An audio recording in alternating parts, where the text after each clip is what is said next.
Hey everyone, welcome back to On Purpose, the number one health podcast in the world. Thanks to each and every single one of you that come back every week to listen, learn, and grow. Now, you know that I'm always trying to discover interesting stories, fascinating people who have so much to share through their life, through their experience, what they've been through, what they've achieved, and what they've seen. And today's guest is someone that I've been so excited to speak to for quite a while now, and I'm so glad that we finally have her online. So today's guest is none other than Olivia Culpo, who's created a substantial platform in modeling, beauty, and fashion. What began as a minor pageant run turned into a multi-title winning streak, culminating in a highly successful modeling career that has since made her a household name. In just a matter of years, she's created a massive worldwide platform that stretches across entertainment, beauty, fashion, substantiating herself as a fierce entrepreneur and business-minded woman.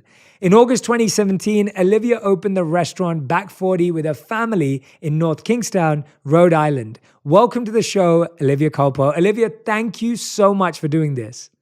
Thank you so much. I have to say, you really nail the intros. I've heard a few of your, actually every single one of your podcasts, really. And I'm always so amazed by your way of communicating and also the intros. I mean, I don't deserve that. I don't deserve that at all. So thank you. Well, you deserve it because it's all true, but we love you more for saying you don't deserve it. But I had no idea that you actually listened to the podcast. So now I'm like the one who's feeling like I don't deserve that because I had no idea that you were a listener. Oh, absolutely. Yes, you are constantly inspiring me. I love the topics. I love your guests. I take away every tidbit that I can, and I'm all for doing the self work. So thank you for making it easier for us to become better and happier people.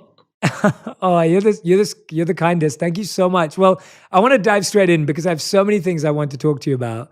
And the first thing I want to ask you is just some conversation starters for us to get in there. I heard that you are about to open your second restaurant, which you co-owned with your dad in New England. Could you tell us a bit about, first of all, congratulations, but could you tell us about where the passion for that came from and especially doing it with your father? I mean, that sounds so special.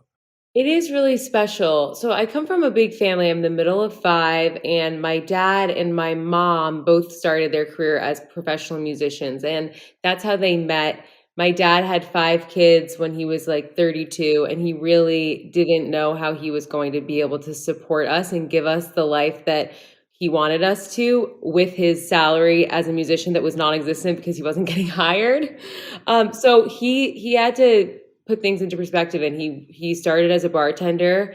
He really worked his way up. He used to count every single penny he would take, and now he owns that bar and owns a lot of other restaurants. And I think growing up with his work ethic inspired me to always want to do something in the restaurant industry. But on top of that, I think just seeing the community that you build through restaurants is amazing in itself. Like good food and good people and quality time is like, that's what life is about for me. And I grew up around that. And so I really do love and appreciate it. That's so beautiful to hear. And I mean, that leads nicely on to something else I discovered about you is that you play the cello and you're a trained cellist. Is that right? I mean, that's incredible. I mean, how long has that taken? How many years has that been? So I grew up, everyone in my family plays instruments, and my mom and dad grew up playing instruments as well. So they kind of gave me the cello and said, this is your instrument. Everybody got a different one. So I started when I was really young, and it was awesome. I really enjoyed it for the most part growing up. I think I started to really resent it and my parents during my angsty teen years when they would send me to band camp every summer for like 8 weeks. But looking back on it, it was something that I think they did in my best interest. And I know that it was probably the best thing I could have been doing with my time. But yes, I'm so grateful for it. It's very, very cathartic to play every once in a while and kind of escape. That's beautiful. That's so wonderful to hear. I mean, with your parents, and we've already talked about them twice, and they come up again and again in so much of the important formative areas of your life, as parents do. But in the early years of your career, your parents, as far as I believe or know, they were kind of against you joining pageants.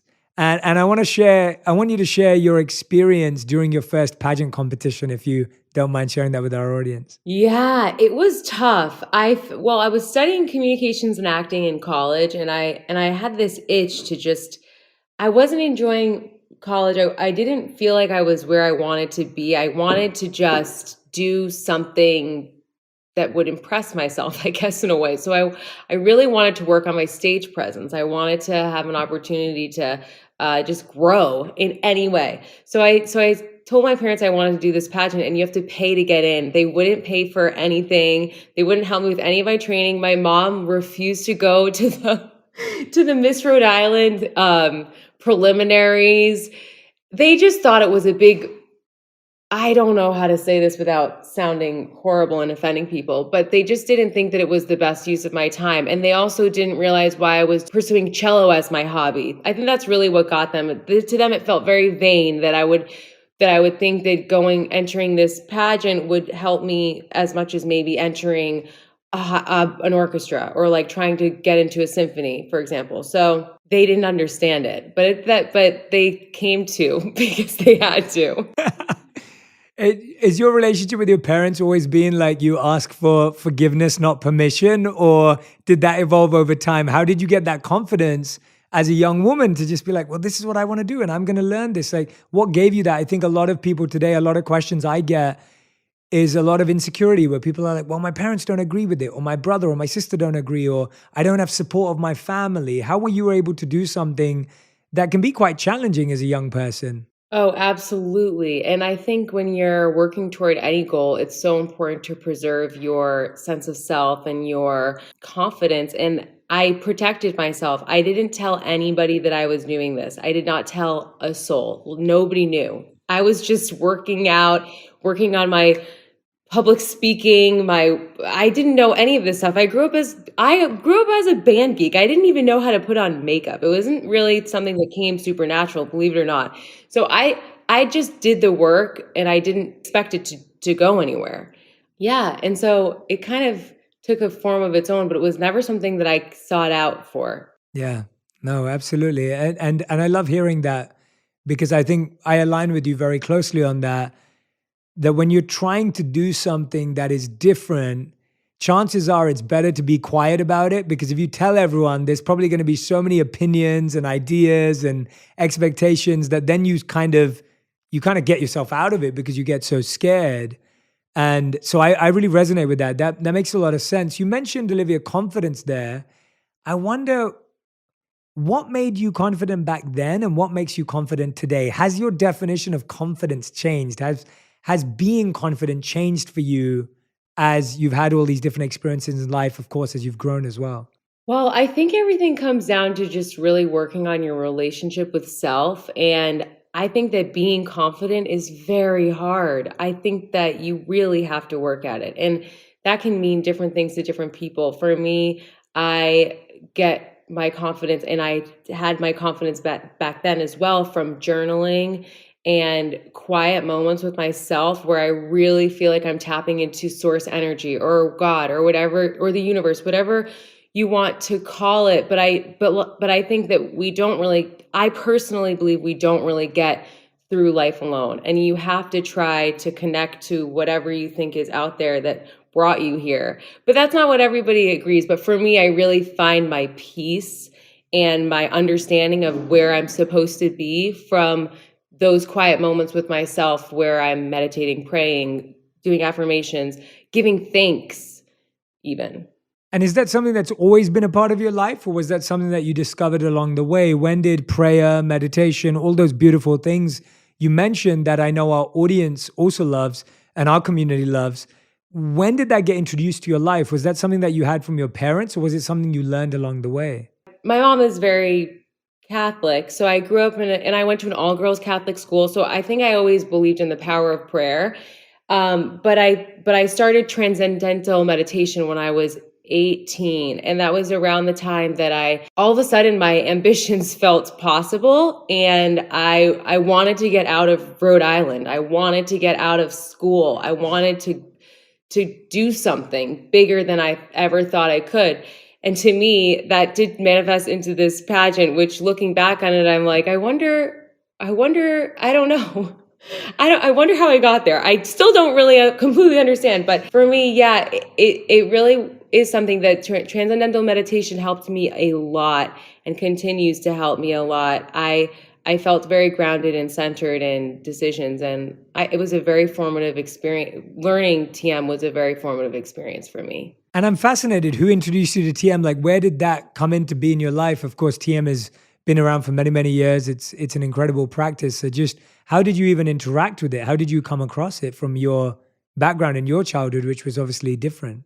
It was different. My older sister, who is still the girl that paves the way in our family, she started meditating. And at the time, my mom was having trouble with her blood pressure. So my sister offered for her to go to the same place that she went. And my mom's blood pressure went down more than it had ever, lower than it had ever been.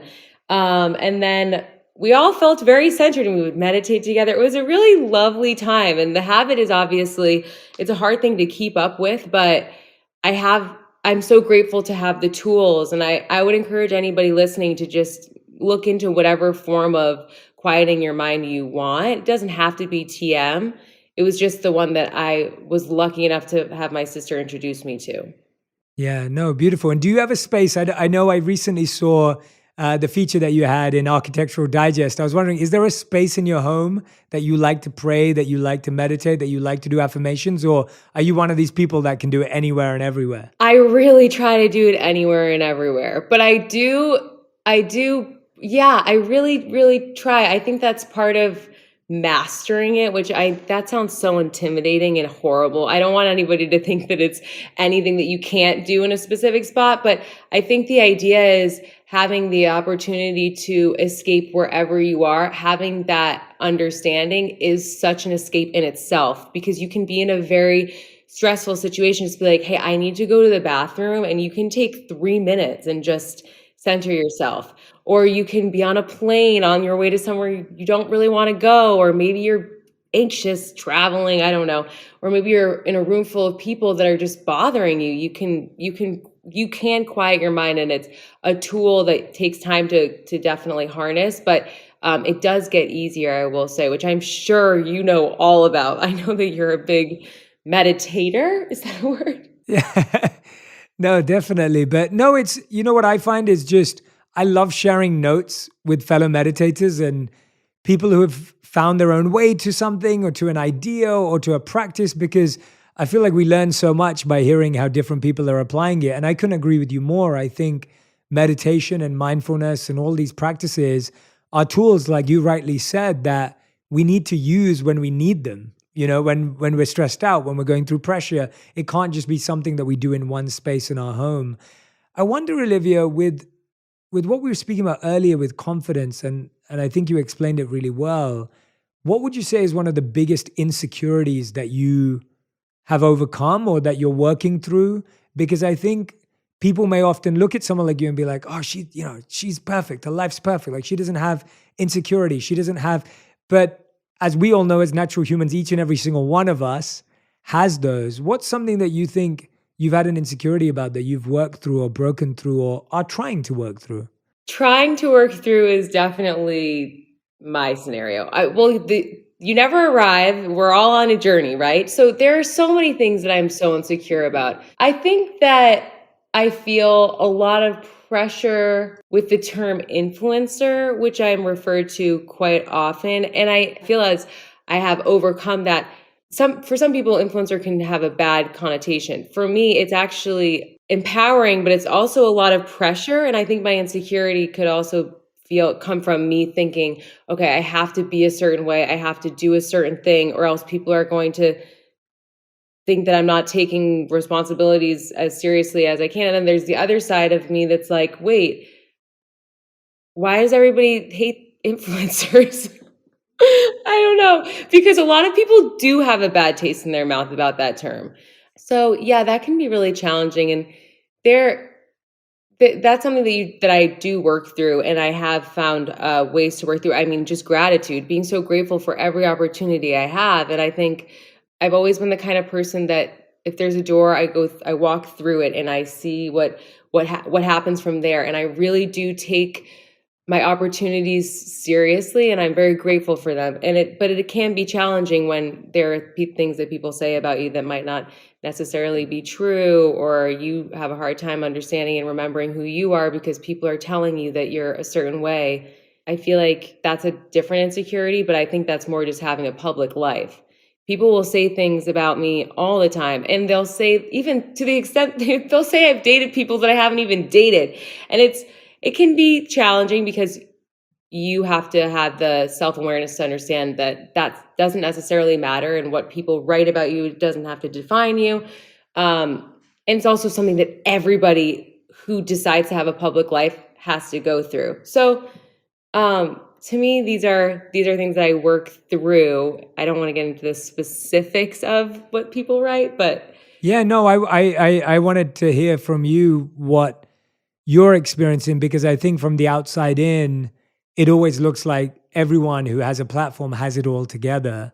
And as we all know, and as you beautifully explained there, that there are so many things that are uncomfortable and difficult and challenging. And some of it is self-created, and some of it is just coming from people who've never met you, or people who've never known you, or people who don't understand you.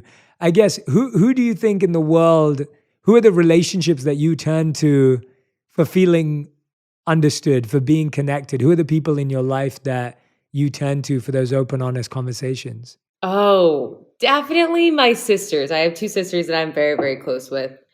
They really help me. We really help each other. I mean, the good thing about sisters is, I think, well, I genuinely think sometimes we're the only people that would be able to stand one another in a lot of ways. But we're also, I don't think that there's a love that I could experience like, my sisters are my friends and my sisters. That's just a combined amount of love that will always tie us together. And I lean on them to be honest with me when I'm being horrible. They will tell me and shoot it to me straight. I rely on them to ground me and remind me of what's important. They are a sounding board when I need advice or I want to flesh out an idea. And they mean so much to me, and it's a very reciprocal relationship because we will all help one another. Definitely them. And you know what they tell me that really hits home?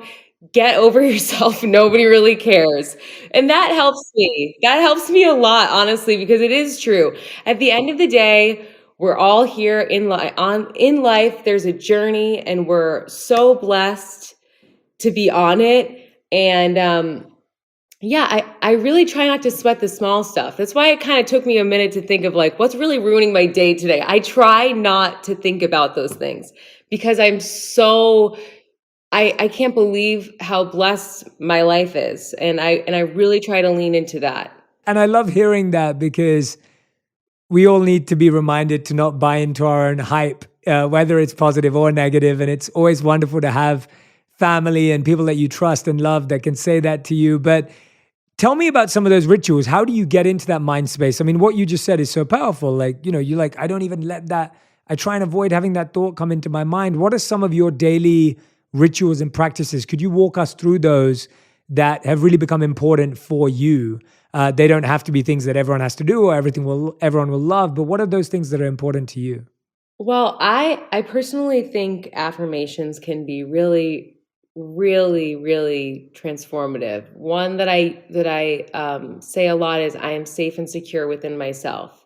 And that kind of reminds me to not seek outward validation, which my job is literally outward. Like, it's very hard not to seek that when you are feeling the pressure to show up in a certain way. And I also really believe in the power of prayer. I'll get on my hands and knees and just ask God for an answer, and I get it. In one way or the other. It's not always in the perfect timing, but that's personally something that really helps me. I love those. I love those. And I love that affirmation. It's such a powerful, simple, and beautiful one that we can all use. And I think no matter who we are, we all seek validation externally, in any field of life, whether we're seeking it in our family or our workplace, or whether it's on social media and online.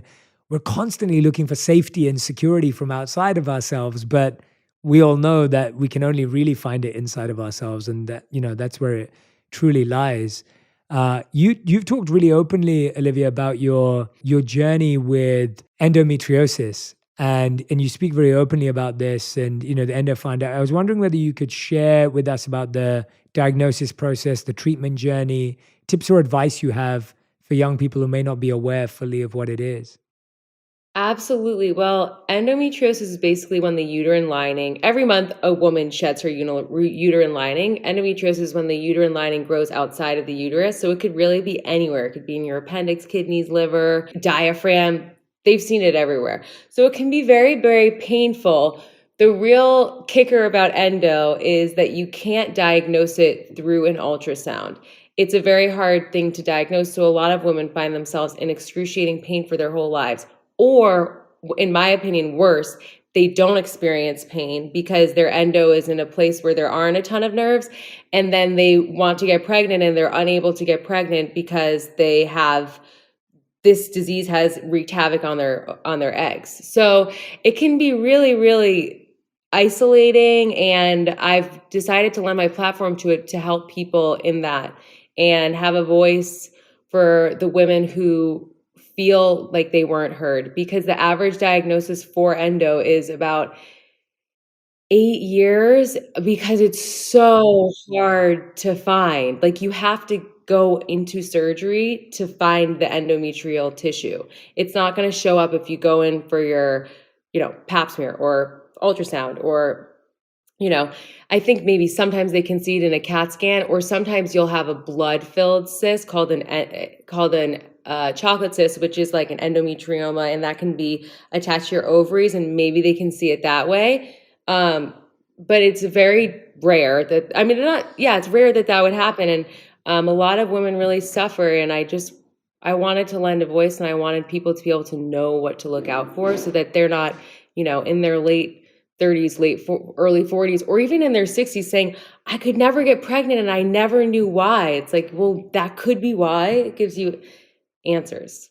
Yeah, wow. Thank you so much for sharing that, by the way, and using your platform for that too, because the more and more I learn about things like this, where there are just so many challenges that so many people are going through that you don't even know exist, right? Or you may know they exist, but you don't really know someone who's gone through it, and you never know someone in your family is going through it right now. They just haven't been able to tell you or be honest with you and share with you what they're struggling with, or a friend in your life as well who's going through it. You seem like a very open person. You have wonderful relationships with family where you can be vulnerable with them. What has been a quality that you look for in people that you surround yourself with? Is there something that you look for as an energy, as a person, as a quality in the people that you keep close in your life? Ooh, I would have to say the first word that comes to mind is honesty. I think that part of coming from such a big family that is very close, we've always been very honest with each other, to the point where I think sometimes it's almost jarring for people around us because they just can't believe how bold we are with the things we say to one another. But I was raised in that way. We really don't hold back. So I appreciate when others are honest to me. I'm always kind of blindsided when somebody said that they had a problem about something 3 months ago. I'm like, what, 3 months ago over dinner? Like, in my family, we would just talk over each other, get it all out, and then move on. So I really value honesty. I mean, obviously in relationships too, you don't want any deceit. That's on that's on a whole other level and kind of goes without saying. But I really admire people who are able to have an honest conversation and shoot it to you straight, because that's something that helps both people. Yeah. And how do you feel receiving honesty as well? Because I often feel like a lot of people like honesty, and we say, I love honesty. And I think I know what you're going to say, which from the way you've shared it, but how have you prepared yourself to receive more honestly as well? Because I think a lot of us can say, hey, I really want people to be honest with me. But then when people are honest with us and it doesn't kind of align with what we want, it can actually be really uncomfortable. How have you prepared yourself to be someone who can accept and receive feedback that's transparent, honest, and open? I know. Well, I think first you have to pay attention to what is triggered. So, are you feeling guilt? Are you feeling defensive? Are you feeling shame? And then work backwards from there. Um, I personally feel like um, it takes a moment with yourself to really think about how is this making me feel and why is it making me feel this way and why even is that person feeling that way. I think thinking of things in terms of another person's point of view is the most helpful way you can have empathy and understanding and get better and also strengthen your relationship. So I think the key is not taking things too personally. This is a journey and it is called life, and we're all going to mess up. Everyone's going to mess up. Everyone's going to react instead of think when they're triggered. And I think just giving yourself grace, giving the other person grace, and apologizing when you have done something wrong is something that we have to offer one another. Absolutely. What a beautiful description. What have been some, Olivia, I'm intrigued by, you've played so many roles in your different careers that you've taken on, different parts. Can you remember like a pivotal moment, whether it was a lesson, a mentor, even a failure that kind of crafted who you are today? When you think about that and looking at how your career has played out, are there any specific moments that you think back to and think, that's where I learned something really powerful that has helped me shift how I think and how I work? Oh yeah. Yes. Oh my gosh. Well, didn't really want to go into this, but no, I'm just kidding. It's fine. It's actually a great story and I'm so grateful for it. And it was very, very formative for me. So when I first moved to LA, I was in a relationship and that's why I moved here. And I was completely thrown when that relationship ended because I had no sense of self. I had nowhere to live. I had no money. I was raised in a very, well, I don't know if this would even be considered traditional anymore, but I was raised where, I don't know, my dad was the breadwinner and my mom was the mom. And she also worked, but, my dad felt it was just a different type of dynamic. So it was the first time that I realized, like, I'm my breadwinner. I have to do this. I have to work really hard. I have to maintain a level of excellence so that I can support myself. And it was the most challenging moment in my career, but it was also the most rewarding because I had to make ends meet. I didn't have a choice. I otherwise would have had to move back to Rhode Island and I don't know, work in my dad's restaurants probably, which that wouldn't have been the worst thing in the world. It's obviously not terrible to do that either. I actually love going into the restaurants, but I just felt like for the first time, I was really able to make myself proud, and I was able to see the hard work actually come in a way that I was able to surprise myself. And I know that that doesn't mean everything, and obviously it's not really my place to say that I couldn't have been happy doing something else, but I think that going through that kind of gave me the confidence to realize, okay, I can do this. And it also taught me a lot about having to be self-sufficient and the importance of being a woman in society. You think sometimes that your partner is going to support you for life, but it's just not the way to live. And I think that's why I also have such an entrepreneurial sense to me now, because I think it's important to show other women that same message that you can do it, you should do it, and you deserve it. You owe it to yourself for sure. Yeah, that's such, I'm so glad you picked that example because I think breakups can be so tough. Breakups, like you said, they can be the most like confusing times where you feel so lost and stuck and everything feels like it's falling apart. And to be able to rebuild from that and to recognize that that was a sign for you to find yourself and to actually go inward. But I love that you chose that example because I think, like I was saying, that so many people go through breakups and that breaks them, right? That really breaks them. And you saw it as an opportunity to have a breakthrough as to who you are. What do you think? Was it just the sheer pain of like, I need to figure my life out now that helped you get through that? Or were there other things? What was that really helped you figure out that that was a moment you needed to go inward? I think it was a few things. I think for one thing, it was definitely a little bit of pride and it was a lot of regret. I was really upset with myself that I allowed I didn't put myself first because I was supporting my partner. And in supporting my partner, I wasn't able to fulfill my dreams. And then I was eventually like, I really didn't have any way to support myself. So I learned a lot in that sense. But I think that in general, I would just tell somebody that you have to understand exactly where you fall in life. And if you're in a relationship, that doesn't mean that your life isn't your own. For me, the moments where I realized I have to pick myself up from by the bootstraps is when I didn't know how I was going to be able to afford my rent or my meals, which was crazy because I came from living this A-list life, and then all of a sudden it was just not my life anymore. And it was the best thing that ever happened to me. It was awesome. And now I make my younger sister pay a little bit of rent because I want her to really understand that one, she has to make ends meet, and one and B, two, she can, which are, that's a very important lesson in life to learn. You can. And I want her to feel that, even though sometimes she tells me that that's messed up and just doesn't pay. But it's still just the idea that I think I'm making her a better person, so it works for me. How old is she? She's 20. She's 23, and I'm not kidding you. She Okay. just does. Sometimes she really just doesn't pay it. I love that you're outing her on the podcast. I love that now everyone's gonna know she doesn't. Well, maybe this will help her to step up. I love it. Yeah, Olivia, you mentioned there that that was where that entrepreneurial spirit, that desire came in. Tell us about some of the best entrepreneurial lessons you've learned over the last few years of building, so many different businesses, ideas, ventures. Tell us about some of the lessons you've learned on that journey.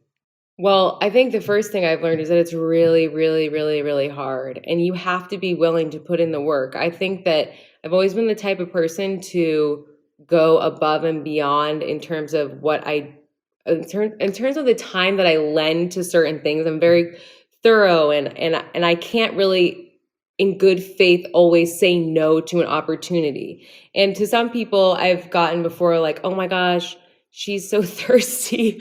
That's another thing I'm a little insecure about. But at the same time, that is why I was able to get success. I think because I have a lot of people who are my, my contemporaries, and I look at them and it's like we just didn't really give up. We just kept going at every opportunity. I really try to approach with an open heart and an open mind and gratitude, and just see what I can make of it. And I think that with that persistence, I was able to get the success and get to where I am now. Yeah, definitely. I couldn't agree with you more. I think persistence and consistency are really underrated because they're not as cool or sexy or hot as ideas, because it just means showing up, doing the same thing every day, even when you don't feel like it sometimes. I was speaking about that to someone recently. They were like, Jay, what do you think's the best skill in the world? And I said, I think the best skill in the world is to be able to do what you need to do, even when you don't feel like it. Because if you're waiting to feel like it all the time, you may never feel like it, or you may only feel like it once a week. But actually, the more you do it and the more you practice it, you start actually falling in love with it more. And it starts with that desire of just that discipline and showing up. How have you crafted discipline in your life? I'm sure that so many areas of your life require discipline. Would you say that you're a disciplined person, or would you say you're a bit more of a free spirit, spontaneous person? Oh, I am incredibly disciplined. It's actually one of those double-edged sword type of situations because I'm a huge perfectionist. So that's what I mean by being super thorough. Like, it takes me so long to do something because I just want to make sure it's perfect, and that is something that I work on because it's not the best quality. But I think that, like you said, just showing up day after day, and just, like, continuing to get back up when you feel down or when you're pushed down. I look at a lot of people that I admire, and that's what they've done, that's what they're doing, and that's why they are where they are. So I really try to practice that in my life, although it can be very challenging. And you sometimes think that the world does revolve around you when something bad happens, but it's really just, this is not going to break me. I am going to get back up. I'm going to keep going. I don't know where I'm going, but I'm moving somewhere. I love that. Do you know what I've this is one of the reasons why I love the podcast, because you can follow someone online, you can look at their posts and how they write and everything, and then you can get an opportunity to sit with someone. And I really see On Purpose as an excuse for me to sit down with people I find interesting. And I'm speaking to you today, and I'm just like, wow, Olivia's just such a free-spirited, spontaneous, fun-loving individual. Like, you just like, I love how you like answering a question and then you switch direction, then you crack up at yourself and then it will go somewhere else. And I'm like, it's just so real and so special. And I love that, because I think we're all looking for that. We all want to be that energetic self. Like, how have you always been this way when you're being interviewed or you're having a conversation, or has this come with time where now I just feel such a, and when I say confidence, I don't mean in an arrogant way. I genuinely feel like you carry yourself in this way, which is just really disarming, and like there's no barriers on either side. Oh, well, thank you. I think that, well, let me tell you, my code name or my nickname within my family is Olivia. And a lot of my close friends can tell me that I have a way of blocking out things or circumstances or, kind of playing the, well, what do you mean by that person, instead of, challenging people. And I think that goes hand in hand with my kind of carefree spirit, because I really, really don't take myself too seriously. And for some people in my life, that can be very frustrating, but it is definitely a coping mechanism of sorts. I just feel like, life is more fun and more, natural to me when I do have that more free-spirited attitude. And it's something that I'm born with this, I think. I've always kind of been that way. Do I work at it? Yes, by constantly reminding myself, well, not constantly, but I just, nobody, good news and bad news, nobody really cares. I just don't take myself that seriously. And I think that doing something in the public eye, it can be crippling when you're constantly thinking about the way that you're going to be perceived, or the way that somebody's going to make you feel because the way that they feel about what you did. And I've had windows of that type of experience, and it's just not the way that I want to live my life. It's not the best version of myself. It is crippling. It is debilitating. It's not great for your creativity. It's not great for your mental health. And practicing that and living that way it's probably you can tell me if it's a defense mechanism, but it works. I actually think it comes across wonderfully. I don't think it's a defense mechanism. I from what I'm experiencing through this interview is I'm just appreciating seeing someone who's just really comfortable in who they are. And I love that. Like that's something that I find really something that I admire in other people, because I know how hard that is. And I know how challenging that can be when you are in the public eye. So I just want you to know that I enjoy and appreciate it, and for whatever it's worth. But yes, your energy is coming across wonderfully, and I think everyone's going to really appreciate that, because I think that's what we're all striving for. We're all striving to be ourselves in every scenario and not feel like we're trying to be what everyone else wants us to be. Yeah. Yeah, I hope that I don't sound like an arrogant person, but Oh, not. no, well, it's not that Go on. well, I'm just thinking it's really, yeah. Well, what am I trying to say here? See, now I'm thinking too much. Oh no. Yeah, now I made you overthink. This is why you should not talk to me. This is why we should not do podcasts, because now you're overthinking it. No, I was honestly saying it as a genuine observation, and there is no arrogance in there at all. It's not arrogance. It's just freedom, and I think freedom is everyone's right. It's not arrogance. Oh, well, thank you so much. That means a lot. I'm going to tell all of my friends and family that call me Olivia that you said that. Do that. Although I may start calling you Oblivia because it's funny and I like it. So, I mean, go for it. It's fine. Olivia, you've been so generous with your time, with your energy, with your spirit. I've enjoyed connecting with you so much today. As you know, we end every On Purpose interview with a final 5. So these questions have to be answered in one word to one sentence maximum. So it can be one sentence, but that's it. So, Olivia, these are your final 5. The first question is, what is the worst advice you've ever received? Try harder. What is the best advice you've ever received? Work hard and be a good person. My mom said that. Sweet. What's the first thing you do when you wake up in the morning? I cuddle with my dog. I'm one of those people. And then, yeah, What's the last thing you do before you go to bed? blow out my candle.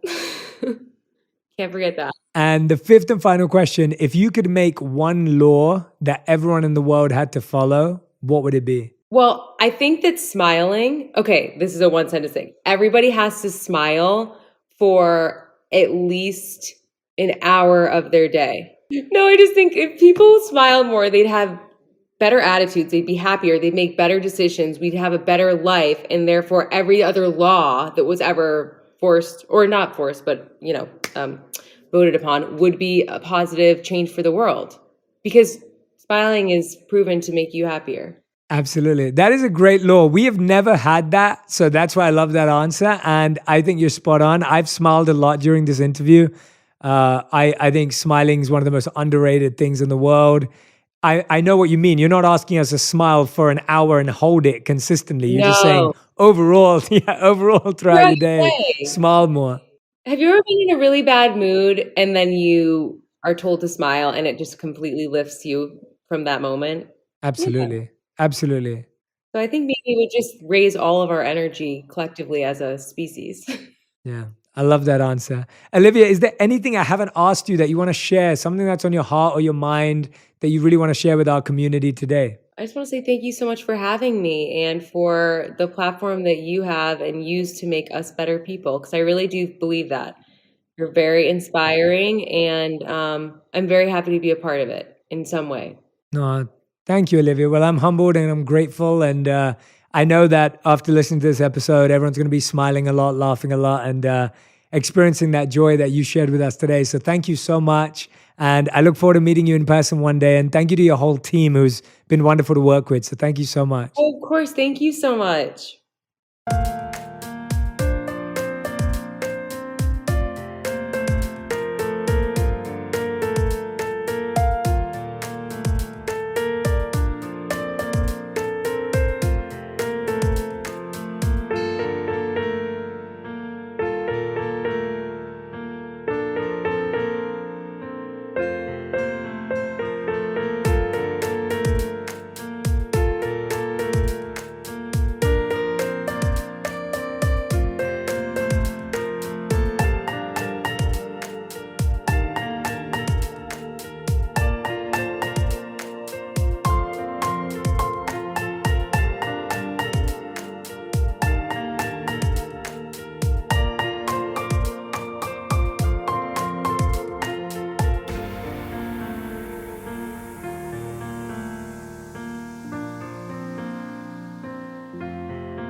Yeah, thanks, Olivia. Thank you, everyone who's been listening and watching today. Make sure that you tag me and Olivia in any of the nuggets of wisdom, the insights that stayed with you, anything that Olivia said that has resonated with you. Make sure you tag us on Instagram, on Twitter, or on any platform you're using so that we can see what connected with you.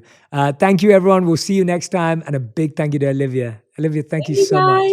Thank you so much. And thank you guys listening.